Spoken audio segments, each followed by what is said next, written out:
नमस्कार, मैं हूं ललित प्रजापति। बुलेटिन में आपका स्वागत है और शुरुआत में एक अपील। न्यूज 18 की आपसे गुजारिश है कि आप घर में रहें, बाहर ना निकलें, लॉकडाउन को हल्के में ना लें। इस वायरस को हराने का यही सबसे बेहतर तरीका है। आप तक खबरें पहुंचाने की मजबूरी है, वरना मैं भी शायद घर पर होता। लेकिन सुरक्षित रहें, घर पर रहें। आप घर पर रह सकते हैं, दूसरों को भी आप सुरक्षित रख रहे हैं। इसके अलावा कुछ और खास बातों पर आपको ध्यान देना है। अगर आपको कोई संदिग्ध चीज नजर आती है, कोई विदेश से आया है, आपके इर्द गिर्द किसी घर में रह रहा है, उसकी भी इत्तला आपको करनी है। ये शिकायत नहीं है, आप बहुत सारे लोगों की जान बचा रहे हैं। इसके अलावा एक जो रिक्वेस्ट मैं आपसे करना चाह रहा हूं, बहुत सारे ऐसे तबके हैं जिन्हें इस दौर में जिनके पास घर नहीं है, खाने को कुछ नहीं है, और उसी में से एक है ट्रक ड्राइवर्स, जो लगातार आपके और हमारे लिए सामान को यहां से वहां लेकर जाते हैं। उनकी पूरी जिंदगी सड़कों पर कटती है। उनके खाने का इंतजाम ढाबों पर होता है, दुकानों पर होता है, और अब वो इंतजाम नहीं है। अगर आप किसी ट्रक ड्राइवर की भी मदद कर सकें तो हिचकिएगा नहीं, बेहिचक उनकी मदद कीजिएगा। खबरों का रुख करेंगे और सबसे पहले जानेंगे अब तक कोरोना को लेकर क्या कुछ अपडेट है। भारत में कोरोना वायरस के मामलों में बढ़ोतरी हो रही है। लॉकडाउन के दौरान जरूरत की दुकानें खुली रहेंगी। लोगों में राशन खरीदने की होड़ सी नजर आई है। कोरोना के चलते दिल्ली का झंडेवालान मंदिर बंद कर दिया गया है और केंद्र ने निर्देश दिया है कि हेल्पलाइन की व्यवस्था राज्य सरकारों को करनी है। इसमें मध्य प्रदेश के मुख्यमंत्री शिवराज सिंह चौहान आगे हैं। वो पहले ही इस बात का ऐलान कर चुके हैं। 104 और 181 दो ये हेल्पलाइन है, इन पर आप कॉल कर सकते हैं। गृह मंत्रालय का निर्देश है कि जरूरत की दुकानें खुली रहेंगी। इंटरनेट, ब्रॉडकास्ट, केबल सर्विस ये जारी रहेंगी। Petrol pump, LPG pump, gas, retail ये खुले रहेंगे। प्राइवेट सिक्योरिटी सर्विस भी मिलती रहेगी। अस्पताल, डिस्पेंसरी, क्लिनिक, नर्सिंग होम खुले रहेंगे। प्रिंट और इलेक्ट्रॉनिक मीडिया के पत्रकारों के लिए भी आना जाना जारी रहेगा। तो मध्य प्रदेश में कोरोना का क्या अपडेट है, अब वो फटाफट जान लीजिए। मध्य प्रदेश में कोरोना मरीजों की संख्या में इजाफा हुआ है। प्रदेश में कोरोना मरीजों की संख्या पहुंची है 14। आज इंदौर में भी 5 कोरोना पॉजिटिव मिले हैं। लॉकडाउन को लेकर प्रशासन सतर्क है। लॉकडाउन में घरों से बाहर नहीं निकलने की अपील की जा रही है। सीएम शिवराज ने कहा है, घरों में रहें, सुरक्षित रहें और सुरक्षित रखें। पूरे समाज को आप सुरक्षित रख रहे हैं। कोरोना को लेकर सरकार अलर्ट है। सीएम आज वीडियो कॉन्फ्रेंसिंग भी करेंगे। आस्था पर कोरोना का असर कहा जा रहा है। पूजा स्थल चूंकि बंद कर दिए गए, कतई नहीं। आस्था आपके मन के अंदर है, विश्वास आपके मन के अंदर है। भगवान को आप मंदिर में जाकर पूजें, घर पर पूजें, बराबर रहेगा, वही आशीर्वाद मिलेगा। और अब तो और ज्यादा जब आप घर में रहेंगे और ज्यादा बेहतर तरीके से पूजा करेंगे, भागम भाग नहीं रहेगी, आप वक्त दे सकेंगे।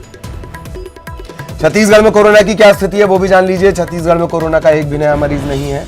छत्तीसगढ़ में एक कोरोना पॉजिटिव, और वो भी रायपुर में, जो विदेश से युवती लौटी थी वो कोरोना पॉजिटिव है। इधर पेट्रोल पंप पर लोगों की भीड़ लगी हुई है। सब्जी मार्केट में भी लोगों की भारी भीड़ लग रही है। देखिए, सामान लेने आप जाएं, लेकिन खुद से पालन करें, खुद से नियमों का पालन करें। सब्जी मार्केट में खुद को सब्जी में तब्दील ना कर दें, भीड़ ना लगाएं, 1 मीटर का डिस्टेंस मेंटेन करें। राशन दुकानों में भी बड़ी संख्या में लोग पहुंच रहे हैं, वहां पर भी आपको यही सावधानी बरतनी है। कांकेर की बात करेंगे, लॉकडाउन का असर है। शहर पूरी तरह सुनसान है। मुंगेली में भी पूरी तरह से लॉकडाउन। सुकमा में सन्नाटा पसरा हुआ है। चैत्र नवरात्र पर मंदिर बंद है, लेकिन भगवान की भक्ति के लिए मंदिर जाना जरूरी नहीं है। घर से बेहतर तरीके से आप पूजा कर सकते हैं। ये कल हमने आपको बताया, आगे भी हम आपको बताते रहेंगे कैसे आपको भगवान का पूजन अर्चन बिना मंदिर जाए करना है, ताकि आपको पुण्य की प्राप्ति लगातार होती रहे। कोरोना को लेकर पूरे देश दुनिया में क्या स्थिति, देश की स्थिति आपने देखी, अब पूरी दुनिया में क्या स्थिति है वो जान लीजिए। यूरोप में अब तक कोरोना के 2 लाख से ज्यादा केसेस आ चुके हैं। ये इस वजह से भी आपको सुनना, समझना, जानना जरूरी है, क्योंकि अगर इन देशों में ये स्थितियां हैं तो आपके देश, जहां पर बेसिक इंफ्रास्ट्रक्चर की हमेशा से कमी है, सेहत जो स्वास्थ्य व्यवस्था है वो सवालों के घेरे में रही हो, वहां पर सिर्फ और सिर्फ सरकारों की तरफ ना देखें, आप अपने आप से संयमित रहें, घरों में रहें। विदेशों का अपडेट आपको बता दें, यूरोपीय देशों में सबसे ज्यादा संक्रमण इटली में है। स्पेन में सेना तैनात करनी पड़ी है कोरोना वायरस के चलते। इटली में 63,000 से ज्यादा लोग संक्रमित हैं। इटली में कोरोना से 6,077 लोगों ने अब तक अपनी जान गंवा दी है। इटली में कोरोना से एक दिन में रिकॉर्ड 743 लोगों की मौत हुई है। कोरोना महामारी का तीसरा बड़ा केंद्र अब अमेरिका बन चुका है। अमेरिका देखिए कितना चौधरी अमेरिका बनता है, स्वघोषित चौधरी वो खुद को समझता है। हर किसी के फटे में टांग डालने की आदत अमेरिका की, और वो भी कोरोना के आगे लाचार हो गया है। अंदाजा देखिए, दुनिया में कोरोना मरीजों की संख्या 3.5 लाख से ज्यादा पहुंच चुकी है। दुनिया भर में कोरोना से 18,000 से ज्यादा मौतें हो चुकी हैं। अमेरिका में पहली बार एक दिन में 130 से ज्यादा की मौत हुई है। अमेरिका में अब तक कोरोना के 43,000 से ज्यादा केस हैं। स्पेन में हालात बिगड़े हैं, हर 16 मिनट में एक व्यक्ति की मौत। स्पेन की राजधानी मैड्रिड के शॉपिंग मॉल्स शवग्रह बन गए हैं, अस्थायी शवग्रह। नोबेल विजेता और स्पेन के पूर्व राष्ट्रपति मारती एहतिसारी भी कोरोना पॉजिटिव हैं। फ्रांस में कोरोना के चलते 860 लोगों की मौत हो चुकी है। 19,856 लोग कोरोना संक्रमित हैं। पाकिस्तान में देखिए, जिसके नाम पर अपने यहाँ चुनाव लड़े जाते हैं, पाकिस्तान में 958 लोग संक्रमित हैं। यात्री ट्रेन सेवा 31 मार्च तक यहां भी बंद कर दी गई है। चीन भारत से आग्रह कर रहा है, बताइए, हर बात पे जो अड़ंगा लगाता है विश्व बिरादरी में, वो भारत से आग्रह कर रहा है कोविड-19 को चाइना वायरस ना कहें। बताइए, परोसा पूरी दुनिया में चाइना ने, कह रहा है कि चाइना वायरस ना कहें। सार्क के कोरोना इमरजेंसी फंड में पाकिस्तान ने अब तक एक भी रुपया नहीं दिया है। अब यूरोप और अमेरिका में सर्वाधिक तेज गति से कोरोना फैल रहा है। कोरोना पर कल G20 की बैठक भी हो सकती है। एक्स्ट्रा ऑर्डिनरी वर्चुअल लीडर्स की समिट हो सकती है। WHO की चेतावनी है, महज 26 दिन में 1 से 3 लाख तक ये मामला पहुंच चुका है। सबसे बड़ी जमहूरियत के नेता प्रधानमंत्री नरेंद्र मोदी बार बार अगर आपको कुछ कह रहे हैं, दिन में बार बार ट्वीट करके कह रहे हैं, बार बार संबोधित करके कह रहे हैं, इस बात की गंभीरता को समझिए। कल उन्होंने पूरा गुणा गणित आपको समझा दिया है, किस तरीके से बीमारी तेजी से फैल रही है।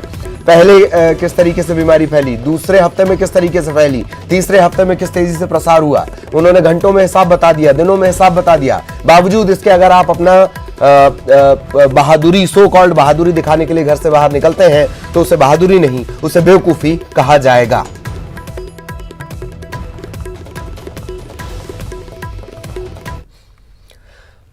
और अब महाबंद की बात करेंगे। 21 दिन की देशबंदी, ये सब आपके लिए है। कोरोना को लेकर लॉकडाउन किया गया है, 21 दिनों का ये लॉकडाउन है।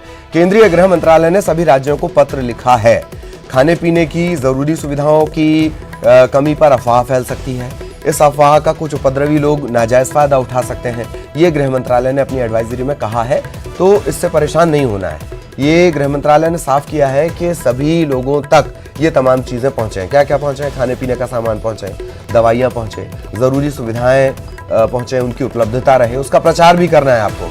गृह मंत्रालय ने गाइडलाइन जारी कर दी है, लोगों तक ये तमाम चीजें आपको पहुंचानी है। लोगों के संदेह को भी दूर करना है, कानून व्यवस्था बनाए रखना है। ये तमाम बातें गृह मंत्रालय की इस एडवाइजरी में कही गई हैं।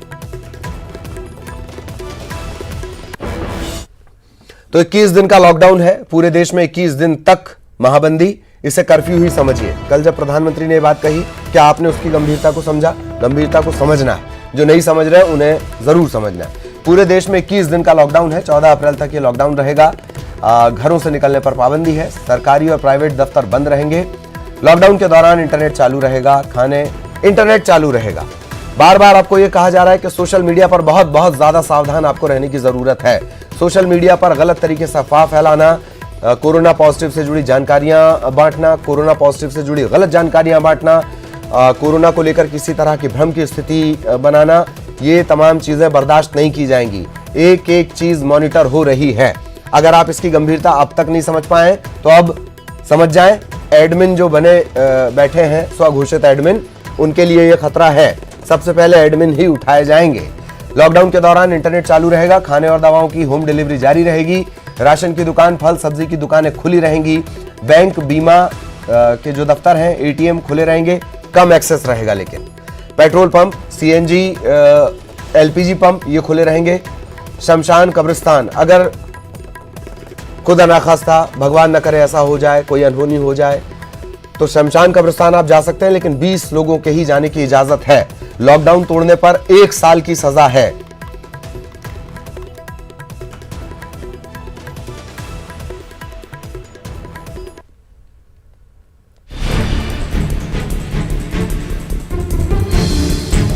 कोरोना वायरस के संक्रमण को तोड़ने के लिए पीएम नरेंद्र मोदी ने जैसे ही 21 दिन तक देश भर में लॉकडाउन की घोषणा की, वैसे ही बाजारों में लोगों की भीड़ जमा हो गई। देशवासी राशन और खाने पीने के सामान को लेकर परेशान हो गए। पीएम के ऐलान के बाद देश के कई हिस्सों में लोग रोजमर्रा की चीजें जुटाने लगे। हालांकि इसी बीच गृह मंत्रालय ने एक एडवाइजरी जारी की जिसने देशवासियों को राहत दी। चलिए आप भी जान लीजिए कि इस एडवाइजरी में क्या क्या है। गृह मंत्रालय के मुताबिक 21 दिनों के लॉकडाउन के दौरान राशन, सब्जी, दूध, बैंक, मेडिकल स्टोर जैसी जरूरी सेवाएं जारी रहेंगी। वहीं बैंक, एटीएम खुले रहेंगे। खाने पीने, दवाइयों की ऑनलाइन डिलीवरी जारी रहेगी। एलपीजी गैस रिटेल आउटलेट खुले रहेंगे। जाहिर है लोगों को इन चीजों की कोई किल्लत नहीं होने वाली है। वहीं बात उन चीजों की करें जो लॉकडाउन के दौरान बंद रहेंगी, तो सार्वजनिक स्थान जैसे mall, hall, gym, spa, sports club बंद रहेंगे। सभी रेस्टोरेंट, दुकानें बंद रहेंगी। जिम, होटल, मोटेल, धार्मिक स्थल, सभी शिक्षण संस्थान भी बंद रहेंगे। सभी फैक्ट्रीज, वर्कशॉप, गोदाम, साप्ताहिक बाजार बंद रहेंगे। रेल, रोड और एयर सेवाएं स्थगित रहेंगी। सरकारी और निजी दफ्तर भी बंद रहेंगे। वहीं अंतिम संस्कार में 20 से ज्यादा लोगों को इजाजत नहीं मिलेगी। जाहिर है सरकार लोगों को कोरोना के खतरे से बचाने के लिए हर मुमकिन कोशिश कर रही है ताकि जो हालात चीन, इटली, स्पेन और अमेरिका जैसे शक्तिशाली देशों ने देखे वो हालात भारत को न देखने पड़े। Bureau report, news 18 network.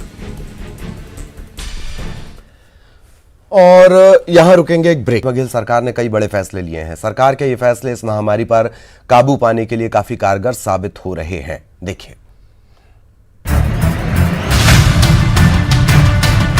Corona virus को लेकर पूरी दुनिया भयभीत नजर आ रही है। सरकारें लोगों को इस महामारी से बचाने के लिए हर संभव कोशिश कर रही हैं। छत्तीसगढ़ की भूपेश बघेल सरकार ने भी लोगों के लिए कई फैसले लिए हैं जो किसी संजीवनी से कम नहीं है। कोरोना वायरस के फैलाव को रोकने और उससे लड़ने के लिए भूपेश बघेल सरकार ने समय रहते युद्ध स्तर पर छोटे बड़े तकरीबन 3 दर्जन फैसले लिए, जिसका असर आज धरातल पर साफ तौर पर दिखाई पड़ रहा है और लोगों के मन में व्याप्त भय को काफी हद तक कम कर रहे हैं। मुख्यमंत्री भूपेश बघेल की पहल पर आम जनता के लिए अनेक कल्याणकारी फैसले लागू किए गए। इन फैसलों से गरीबों, स्कूली बच्चों, आम नागरिकों और व्यापारी वर्ग समेत सभी लोगों को लॉकडाउन के दौरान बड़ी राहत मिल रही है। एक नजर भूपेश सरकार के उन प्रमुख फैसलों पर जो लोगों के लिए राहत का पैगाम लेकर आया। राशन कार्ड धारकों को अप्रैल मई का चावल एक मुश्त वितरण होगा। छत्तीसगढ़ बाजार मूल्य की पुनरीक्षित दरें अब 1 मई से लागू होंगी। सभी निकायों में अनुज्ञा, परमिट, लाइसेंस आदि नवीनीकरण की समय सीमा में 1 माह बढ़ोतरी। अवकाश अवधि में स्कूली बच्चों को मध्याह्न भोजन दिया जाएगा। 40 दिन की दाल और चावल पालकों को स्कूल से प्रदान किया जाएगा। आंगनबाड़ी केंद्र के बच्चों के लिए टेक होम राशन वितरण के निर्देश। 3 से 6 वर्ष के आयु के बच्चों को 125 ग्राम रेडी टू ईट राशन देने के निर्देश। प्रतिदिन के मान से 750 ग्राम टेक होम राशन वितरण के निर्देश। राजस्व न्यायालय में पेशी 1 अप्रैल या उसके बाद रखने के निर्देश। संपत्ति कर जमा करने की आखिरी तारीख 30 अप्रैल की गई। हैंड सैनिटाइजर के औद्योगिक निर्माण के लिए 2 को लाइसेंस दिया गया। स्वास्थ्य विभाग के अमले को विशेष भत्ता देने का फैसला लिया गया। सभी निजी संस्थानों, कारखानों, अस्पतालों, मॉल, रेस्टोरों को छटनी न करने के निर्देश। पीड़ित होने या अन्य कारणों से बीमार होने पर सवैतनिक अवकाश देने के निर्देश। निम्न दाब उपभोक्ताओं को मीटर रीडिंग बिलिंग पर 31 मार्च तक रोक। हाफ रेट पर बिजली योजना के तहत मिलेगा एक मुश्त 2 माह का लाभ। वैसे फैसलों की पूरी लंबी फहरिस्त है, लेकिन ये वे फैसले हैं जो लोगों को चिंता और परेशानी से बचाने में मदद कर रहे हैं। वैसे तो सरकार ने कोविड-19 से लड़ने के लिए युद्ध स्तर पर फैसले लिए, जिसमें जिलों समेत राज्य की सीमा को सील किया जाना, प्रदेश के सभी नगरीय क्षेत्रों में धारा 144 लगाना, अति आवश्यकता के 18 सेवाओं को बहाल रखना, बस परिवहन पर रोक लगाना, ऑटो रिक्शा, ई रिक्शा जैसे परिवहन पर रोक लगाना, शराब दुकानों को 25 मार्च तक बंद रखना प्रमुख रूप से शामिल है। इसके अलावा भी सरकार ने कोविड-19 से लड़ने में कई अहम फैसले लिए हैं। एक नजर उन फैसलों पर भी। सभी स्कूल, कॉलेज, प्रशिक्षण संस्थाएं 31 मार्च तक बंद रखने का फैसला। जिम, व्यायामशाला, swimming pool, library, beauty parlour बंद रखने का फैसला। अति आवश्यक सेवाओं को छोड़कर सभी तरह की दुकानें बंद रखने का निर्णय। Medical, food processing, blast furnace को छोड़कर अन्य सभी औद्योगिक इकाइयां बंद रहेंगी। ऐसा नहीं है कि भूपेश बघेल सरकार ने सिर्फ फैसले ही लिए हैं। इन विपरीत परिस्थितियों में भी मुख्यमंत्री भूपेश बघेल ने प्रदेश की जनता के नाम संदेश देकर कोरोना से लड़ने, जागरूक रहने की अपील की। पूरा विश्व इस समय कोरोना वायरस की महामारी से जूझ रहा है।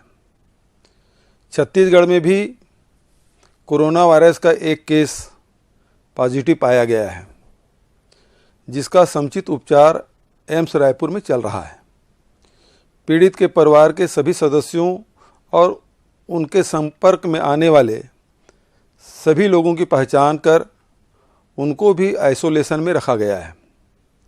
राज्य में कोरोना वायरस से उपचार की माकूल व्यवस्था है और इससे डरने या चिंतित होने की कोई ज़रूरत नहीं है। लेकिन अब हमें ज़्यादा सतर्क रहना होगा और लापरवाही से बचना होगा। लोगों को यह समझना होगा कि जानकारी छुपाने से कोरोना वायरस से बचाव नहीं हो सकेगा, अपितु जानकारी देने और सही उपचार लेने से ही बचाव संभव है। कोरोना से लड़ने में पूरी दुनिया दिन रात एक कर रही है। ऐसे में भूपेश बघेल सरकार के ये फैसले वरदान साबित हो रहे हैं। हमें उस अपील का भी साथ देना है जिसमें हमें अपने आप को सीमित करना, घरों में ही रहना है और कोरोना को हराना है। अवधेश मिश्रा, न्यूज़ 18 छत्तीसगढ़। तो एक तरफ प्रधानमंत्री ने सोशल डिस्टेंसिंग की अपील की। अब जरा हम कुछ तस्वीरें आपको दिखाते हैं किस तरीके से WHO स्वास्थ्य को लेकर लगातार एडवाइजरी जारी कर रहा है। बार बार ये आपको बताया जा रहा है धारा 144 का उल्लंघन ना करें, नियमों को तोड़ना ये आपके लिए नहीं, ये दूसरों के लिए घातक हो सकता है। ये तस्वीरें देख लीजिए, फिर इसकी विस्तार से मैं आपको जानकारी देता हूँ। कोरोना को हराने के लिए तमाम नियम बनाए गए। अगर इसी तरीके से नियमों का पालन, नियमों की अनदेखी की जाएगी तो सभी के लिए दिक्कत होगी। ये आप देख रहे हैं, बार बार कहा गया कि आपको एक जगह इकट्ठा नहीं होना है। कोरोना वायरस के फैलाव को रोकने के लिए मुस्लिम धर्मगुरु ने भी प्रधानमंत्री मोदी के साथ साथ ये अपील की, बार बार की कि सहयोग करें। ऑल इंडिया तंजीम उलेमा इस्लाम ने अपील जारी की। मस्जिदों में नमाजियों की संख्या कम करने, सफाई रखने की बात कही गई। क्या आपको वो यहाँ पर नजर आता है? इसके अलावा तमाम जो राज्य सरकारें, बड़े बड़े धर्म गुरु हैं, उन्होंने भी इस बात के लिए कहा कि आपको सावधान रहना है। तमाम जो मुस्लिम बड़े धर्मगुरु हैं, शहर काजी की तरफ से अपील की गई है कि आपको बेहद सावधानी बरतनी है। इमलियान मस्जिद के सदर इकबाल साहब ने भी कहा कि कोरोना वायरस से सभी को डर लगता है। प्रधानमंत्री मोदी ने जो कहा उसका सभी को पालन करना है। कौन वो जरूरत से ज्यादा जानकार है जो इस तरीके से लोगों की जान से खिलवाड़ कर रहा है? इमाम मौलाना खालिद राशिद फिरंगी महल, उन्होंने भी ये बात कही। बाकी धर्मों के धर्मगुरुओं के साथ उन्होंने बैठक ली, उन्होंने भी ये कहा कि इस तरीके से कतई इकट्ठा नहीं होना है। मंदिरों में ताले लगाने पड़े ताकि इस तरीके से गैदरिंग ना हो सके। तो सावधान रहें, सुरक्षित रहें, सतर्क रहें। ये देशबंदी सिर्फ आपके लिए है, आपकी सेहत के लिए है। 21 दिन आप घरों में रहेंगे और जिंदगी आपकी महफूज रहेगी, जैसा कि बार बार ये कहा जा रहा है। वरना सोच लीजिए कितने साल पीछे जा सकते हैं आप। कल प्रधानमंत्री ने बताया था। इस बुलेटिन में इतना ही। नमस्कार।